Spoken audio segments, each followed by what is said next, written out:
Staring.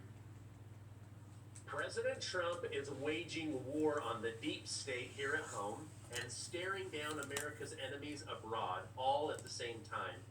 While Tulsi Gabbard quietly rips the mask off Brennan, Comey, and Obama's dirty secrets, the media screams for the 25th Amendment against Trump or impeachment, and even some so-called conservatives try to shame Trump into governing their way. At the exact same moment, Trump is sending J.D. Vance into the most high-stakes Iran talks since 1979, while Iran lies about even being in Islamabad and Pakistan locks down an entire capital city just to host the negotiations. So tonight, we'll break down four major stories: why Trump kept Tulsi Gabbard, the civil war on the right, Dan Bongino's blunt defense over Trump's manners, and a hotel where supposedly there aren't high stakes negotiations happening. Thank you guys so much for liking and sharing. And also thank you so much to the paid members that support the channel. It really means a lot to me. Let's jump right in. There have been a lot of rumors that President Trump is or was preparing to fire Tulsi Gabbard. I want to help you understand that yes, he was, and why he kept her. Because it turns out she's one of his most effective tools. Tulsi Gabbard is doing exactly what the deep state fears most: quietly, methodically dragging their dirty secrets into the light while throwing everything they have at her. Miranda Devine, a reporter for the New York Post, reports that Gabbard, the director of national intelligence, has been declassifying evidence on Russiagate, the first Trump impeachment, and years of CIA, FBI abuse. So the American people, not the intel cartel, get to decide what really happened during the Russiagate hoax.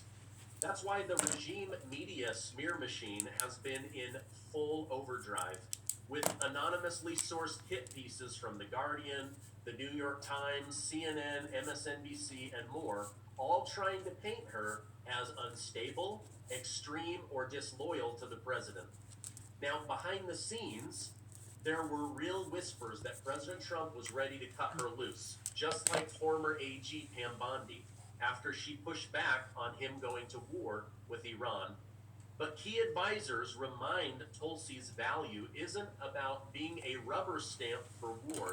It's about being a fearless anti-war, pro-transparency bulldog who is still relentlessly exposing election interference, tracking down cartel and child trafficking networks, and helping finish off the big Florida conspiracy lawsuit that's targeting John Brennan, James Comey, and former President Barack Obama.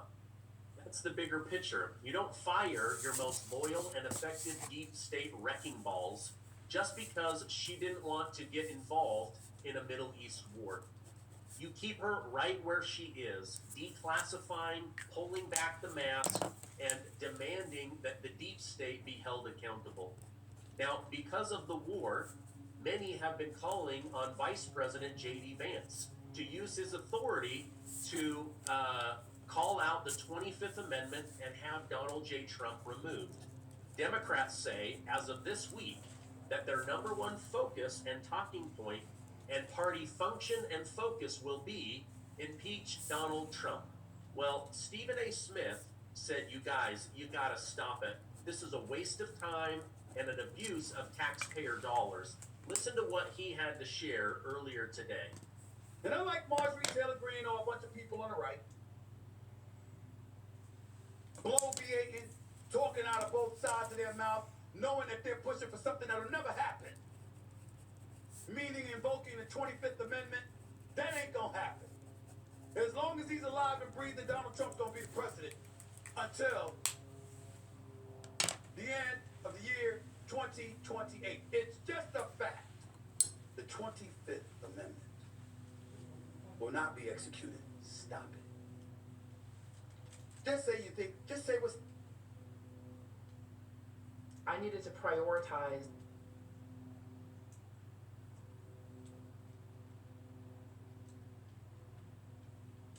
Say you think, just say what Stephen A. said. You got former Congresswoman Marjorie Taylor Greene right there, 25th Amendment, not a single bomb is dropped on America. We cannot kill an entire civilization. This is evil and madness. Yeah. Illinois Governor J.B. Pritzker. This is not foreign policy. It's a deranged madman threatening to wipe out an entire country. It's past time the 25th Amendment must be invoked. Stop.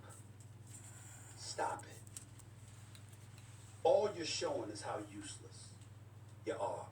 To invoke the 25th Amendment, you're going to have to get the vice president to sign off, the Republicans in the House to sign off, cabinet members to sign off, basically declaring him unfit. It's something the president is fully capable of fighting by saying he's not unfit, and as a result, it's a reason why it's never been exercised in American history. Stop it.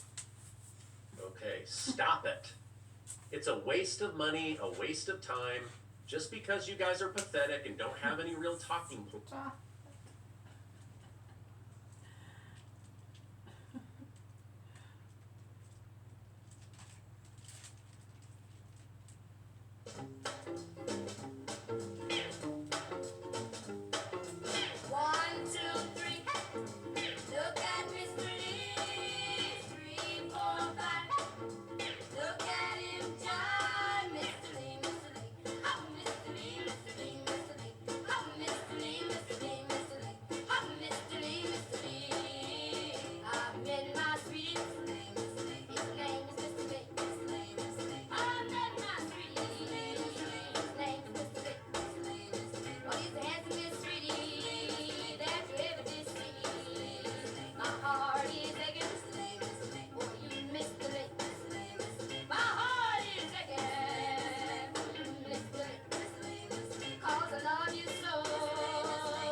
When the sun beats down and burns the tar on the roof,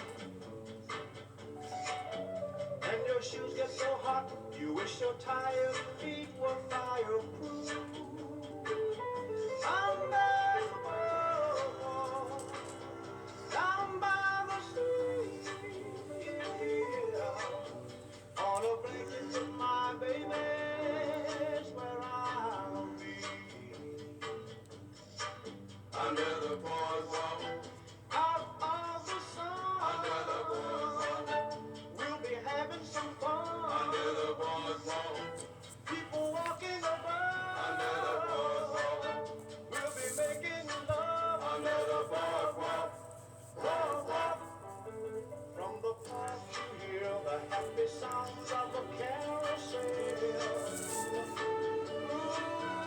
You can almost taste the hot dogs and french fries they sell. Under the moon, out by the sea, yeah. On a blanket with my baby, that's where I'll be. Under the boardwalk, out of the sun. Under the boardwalk, we'll be having some fun. Under the boardwalk, people walking above. Under the boardwalk, we'll be making love. Under the boardwalk, boardwalk.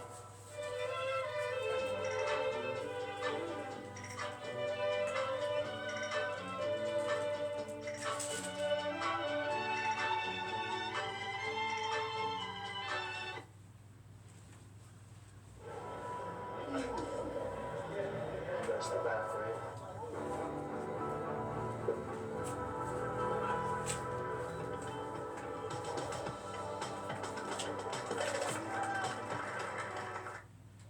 No. Other way. You're twisting it the wrong way. What do you want me to do? Just look down, all right? Just look at me. Look what I'm doing. Yeah. All right, you see the way I'm twisting it? Yeah. All right, turn it that way from your end. Okay. Okay. No. All right, you know what? All right, just put it down. Put it down. Just drop it. All right. All right. All right, let's just hang on and figure this out. Huh, there are stormtroopers all over the place. Shouldn't we be getting out of here? All right. Okay. I got it. I know. Okay. All right. Here's what we're gonna do. We're gonna take the cushions off, unscrew the legs, take the mattress out, and this whole thing's gonna be a lot simpler. It's easier than we're making it.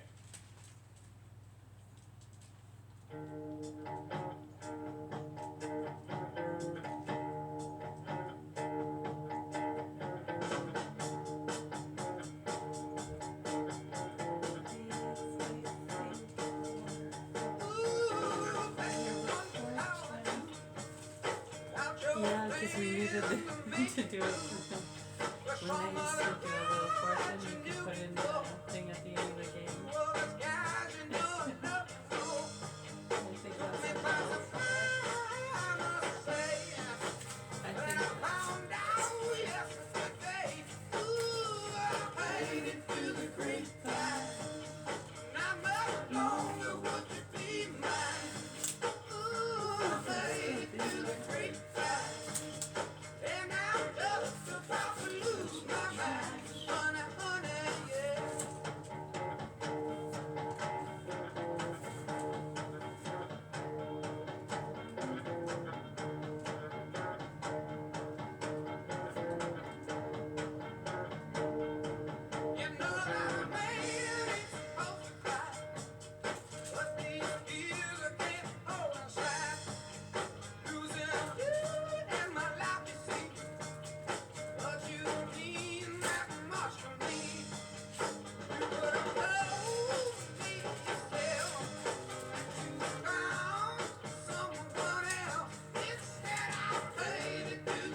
youth tournament in Florida. Initially, the umpire's father was attacked by a father of one of the players right in the middle of the game.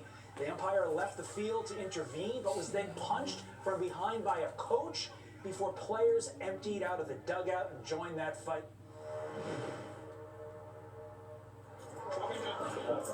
That's victim 2, victim 1, probably the next one. Okay. And then multiple players on that field, and that one side in the red uniform. Okay. The ones that we tapped. He was also hit. Take an overall photo of you. Yeah, that's fine. It just happened also. Players end up throwing punches, other parents were throwing punches, so it was just all an escalated situation that should have never happened. Right. I just don't know how red my eye is. Yeah. I know my contact split half as well, because when I got hit, my contact split, so. Where's the umpire? He's back inside. The umpire that was actually attacked his father, and he was also here. We were working in a situation with coach. We warned the coach, hey coach, that's enough, we're not gonna do it. All that. Dude come to us, right? Oh, you business and that, all that, right? I'm like, I don't know. I just know. I saw, this is my dad right here. Dad, from the stands, screaming at my partner and myself, from the outside, like, hey dude, don't do it. He was from the opposite seat. Yeah, outside. Then he goes to my dad. He's like, because I'm like, hey, dude. And he pushed my dad. That's when, you know what I'm saying? I'm trying to separate. When I get there, everybody starts punching something, throwing me on the floor. Everybody, you know what I'm saying? Kids, players were throwing punches at me. Parents, everybody was. I was on the floor. If you see a guy was wrong. I don't mean to cut you off. The person that did this, is he still here? Probably, yeah, he's right there. How does it, yeah. A Cuban guy, he's like this tall. What's he wearing?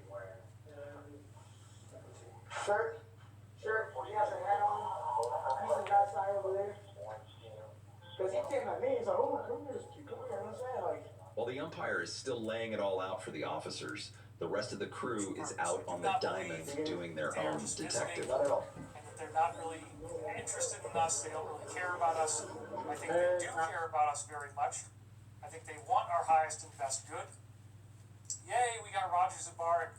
Interesting times, glad to see you today. We'll watch you from work when things are slow. This is an exciting time to be alive. I totally agree. Thank you, Roger. He's a long-term supporter, and we really are glad that he's here. Join Planet Fitness for one set down, $15 a month.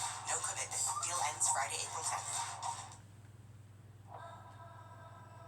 Who is this woman? I found her in the ocean.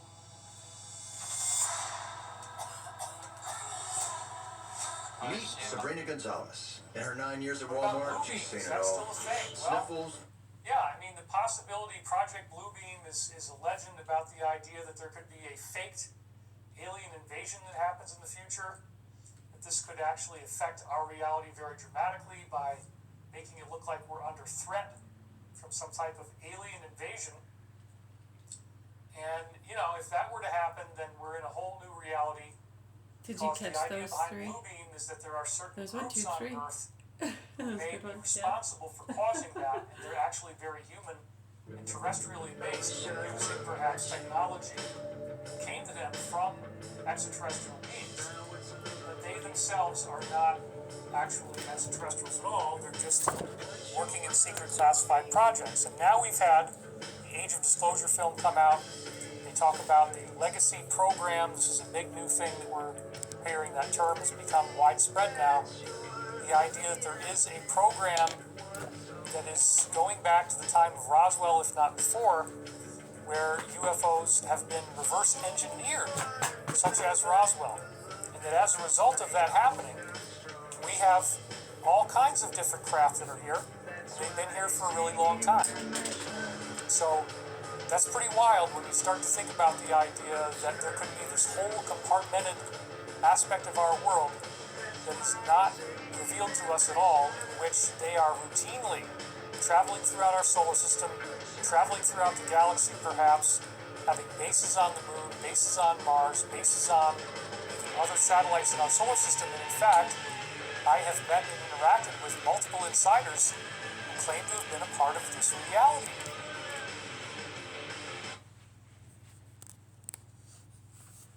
We were writing about this stuff we learned about on Dr. Berg earlier. It's a supplement called DIM. I guess it's in broccoli and kale. It's a compound in those cruciferous vegetables. Cruciferous. You crucifix vegetables, right? Oh yeah, I said it's good if you pair it with black pepper extract. I've heard that with other things too, turmeric and a few other things that seem to adds different benefits when the black pepper is mixed with it. Yeah, the capsaicin really, but for some reason black pepper specifically. I think it's the most commonly offered one or suggested one because it's the least hot.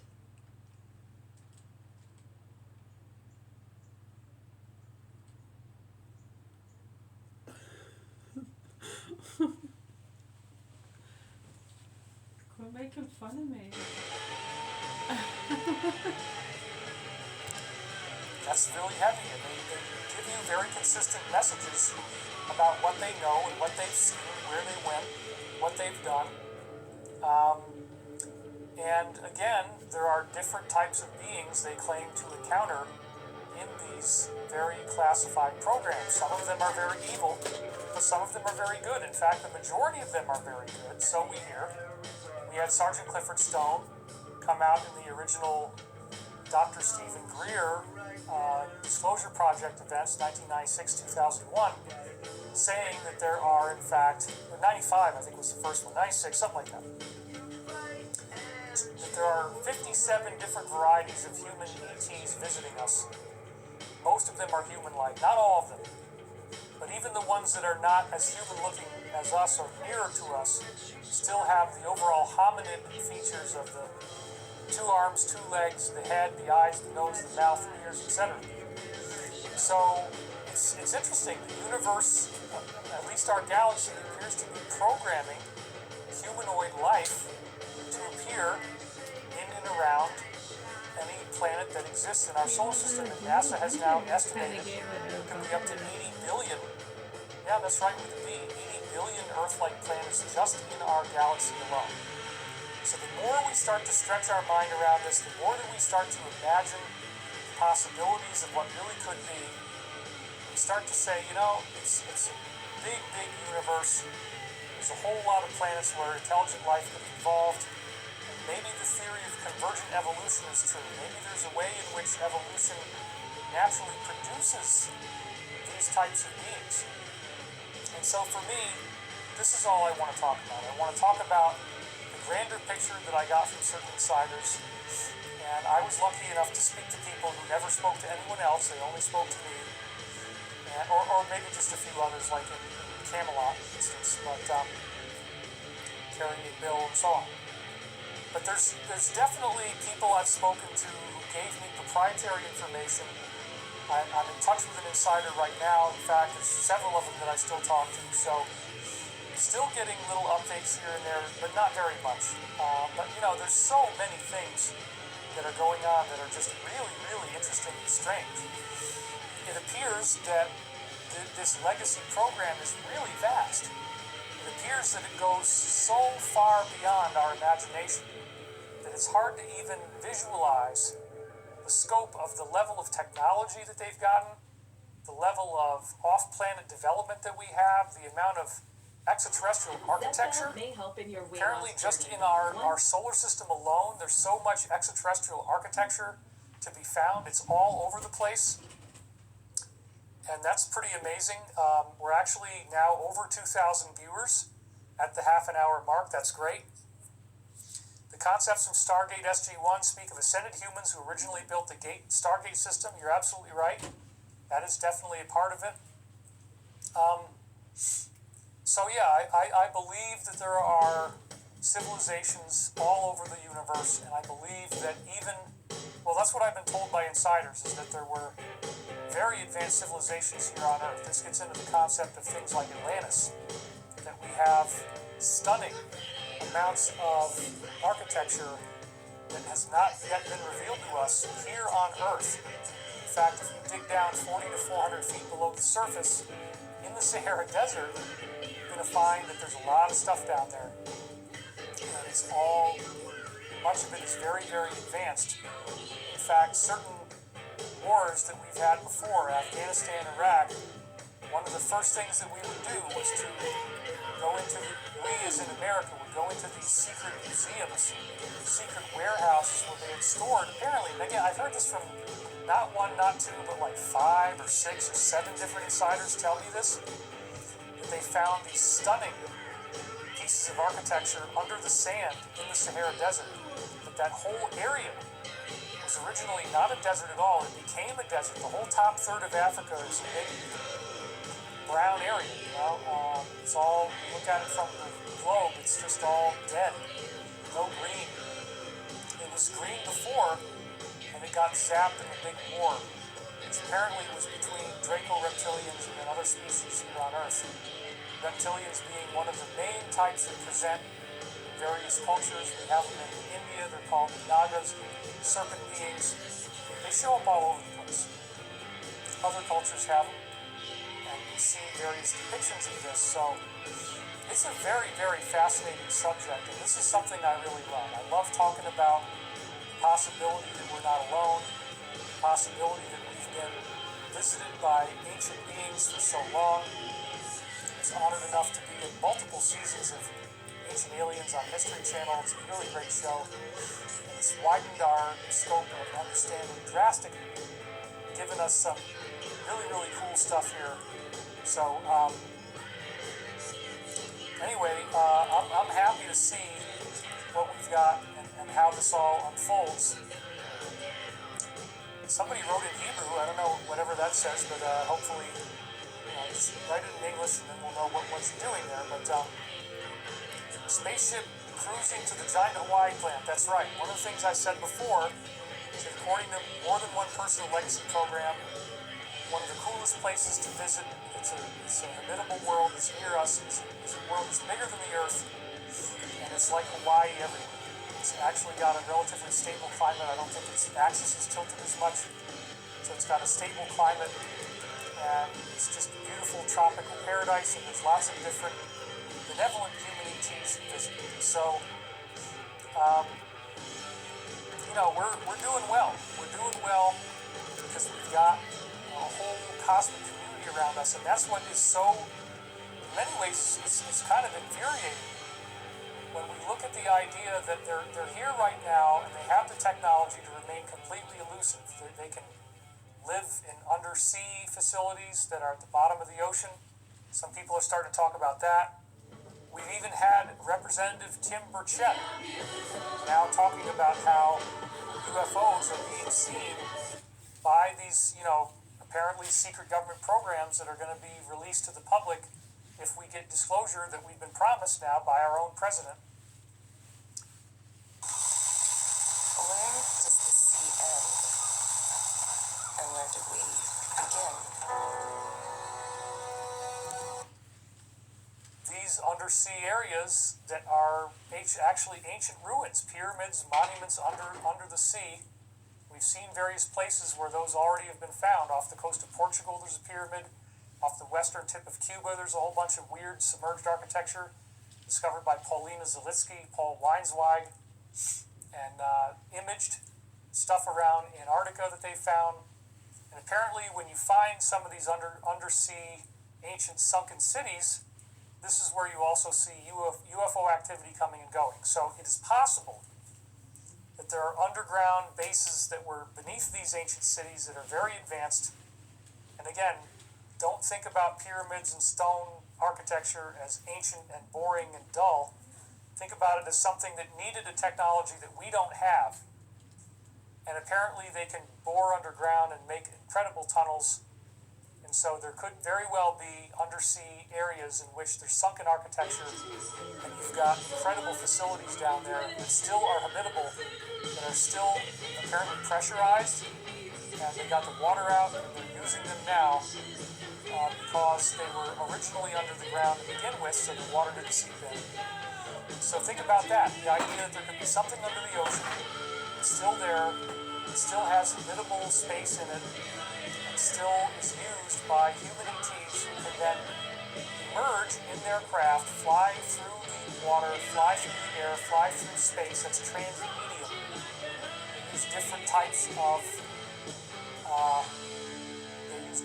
of propulsion than what we normally have. This is not a jet engine. This is not any type of propeller-based system. This is a inertial gravitational propulsion that apparently works just as well in water as it does in air, as it does in space. And they can travel really fast in these mediums. So again, this is the common canonical UFO background data that we hear.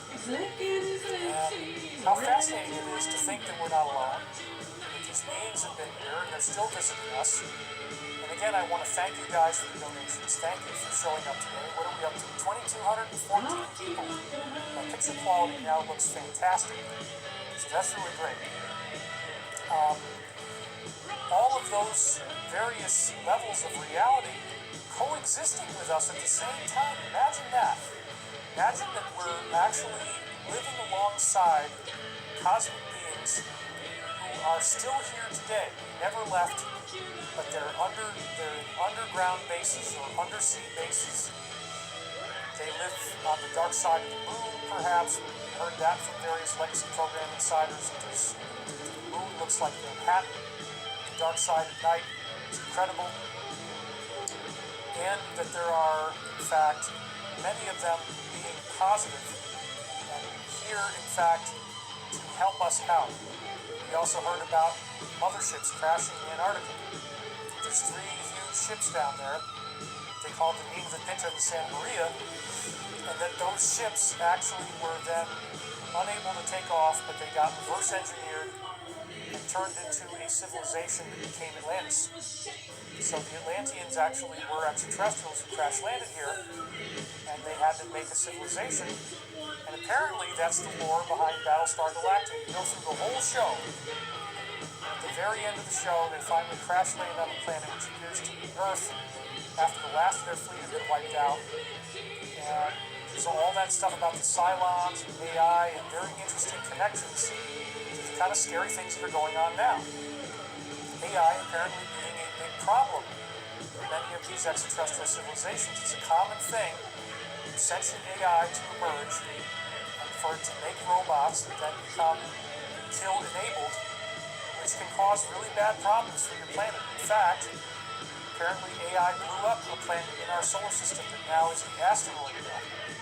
It's another thing you hear from these scientists. All these chunks of asteroids floating around in our solar system were actually blown up pieces of a planet that was once a super Earth that became dominated by an artificial intelligence. So yeah, I'm definitely concerned about the AI menace, if you want to call it that, and the fact that we're rushing into this so quickly, with China definitely at the lead. Oh, we're getting some, I guess you guys love me, we're getting more donations. Love and Light, do you think the pyramids were from Atlantis? Some of them were. Some of them are definitely more recent than Atlantis. And Muskrat Dan says, David, here's a sobering question. If the pyramids get destroyed in the current war, will it disrupt Earth's balance or ascension? Namaste, brother. I'm not really sure if it will or not. We're not really sure about that. But I don't think it will. I mean, I don't think that any one pyramid right now has such a huge effect on our gravitational equilibrium that our planet would get disrupted by it being damaged. But I would hope that nobody would be evil enough to actually blow up pyramids. That's just like, that's really a crime against antiquity, and there's no strategic value for that. I hope that doesn't happen. Let's not give anybody any ideas. I don't know. But yes, there are definitely extraterrestrial beings visiting us. That is nothing new. Stephanie Simonson getting here a bit late, starting the recording now. Thanks for streaming today, David. Well, thank you, Stephanie. I guess you're starting at the beginning. Anyway, it's all good stuff, and you know, we're happy to be alive. We're happy to be here, and this is all changing. So imagine a future where this type of classified information becomes available to us, where we're not stuck anymore, but we're able to live in a new reality, live in a new universe that is transformed by the fact that, oh my God, they've been here the whole time. Oh my God, there's these huge tunnels under the pyramid. We've been seeing that evidence. But there's these massive, massive tunnels, huge cubicle rooms, big cylinders going down into the earth, way beyond the level of anything that could have been built by primitive people. And we've also heard that underneath the Nazca lines in Peru, you got the same sort of thing again.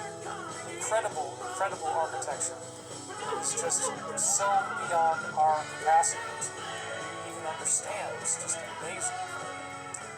So it's a really, really big topic, and I like to paint a broad stroke portrait of it. I don't want to get stuck in the minutia.